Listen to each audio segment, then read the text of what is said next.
we're in Black History Month. We know so much about Martin Luther King, but we really don't know a lot about Coretta Scott King. Mm. And Mom and Dad very quickly met when they were in Boston. Dad was at Boston University. Mom was at the Conservatory of Music, Boston Conservatory of Music. She was getting her master's degree in music, and Dad was working on his PhD.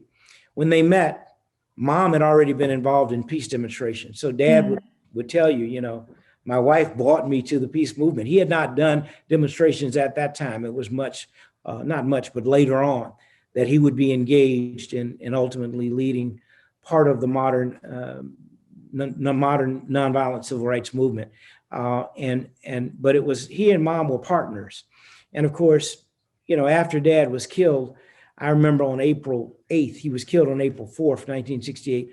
Mom went to Memphis to lead that march that he was to have had, and no one had been captured for his murder. And Dad was eulogized and buried on April, well, actually put in a tomb on April 9th. So April 8th, we were in Memphis. She took my younger brother and my older sister and I, the three of us. Bernice, my younger sister, did not go. But the fact of the matter, when you think about leadership, you think about if a male or female had lost their husband or wife, most people would be grieving, but she stayed focused. And then later on, she worked with Stevie Wonder and so many others to get the King holiday. And of course, she had the vision of creating the King Center, the Martin Luther King Center. And the list goes on and on, the things that, you know, my mom did as one of the first women to do a number of things in our society. But I'm only saying that to say, I believe my wife, Andrea, and I, and our daughter, Yolanda, are working to continue to build the legacy of our parents, to create the kind of nation and world where people are treated with dignity and respect. You think about 1968, before Dad was killed, Black men were walking with signs 53 years ago, almost 54 now, that said, I am a man. In Memphis, sanitation workers, give me dignity, give me respect, pay me a living wage. 53 years later, Black people and white people and people all over the world, because the protests tragically after George Floyd's tragic death were not just here in the United States, although these are the largest civil rights protests we've ever seen in our nation. Every state in our country, there was a protest, but they also were protests in Europe.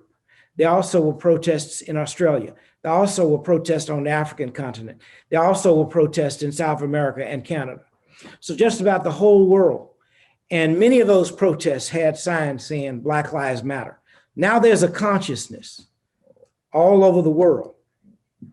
And so we've got to have not just the dialogue and the discussion, we've got to put race behind us. I want to thank you for that. You know, I will say, I think there's a part of me that was thinking about this interview and wondering how much I should ask you about your parents, in part because, you know, I want to respect your life and your work and you know, value your independent contributions. And at the same time, there was also this thing in the back of my head, I think, as someone who lost a parent, my father very young as well, where it's, you know, there's a human dimension to it. And I sometimes wonder what it's like for you to be called upon to talk about him as a public figure all the time, when obviously, first and foremost, he was a man whom you loved. So the question is, how does that? Yeah, I mean, I guess it's less a question, less a question than a comment. But I wonder, is it difficult for you still? Well, it's almost like this is all I've known. So I never saw carrying Dad's name as a burden. You know, it's almost like looking at something as a cup half full or half empty. And if you look at it half empty, you're carrying a big block of burden. You're carrying a cross. I never looked at it that way.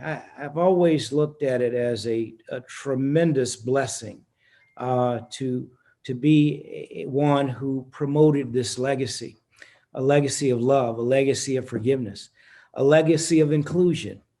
And that's the way I choose every day. If I got up and tried to be Martin Luther King Jr.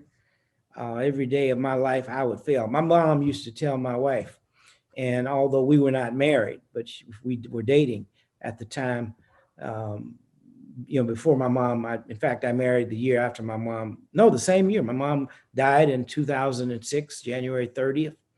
And we married we married May 23rd of that same year.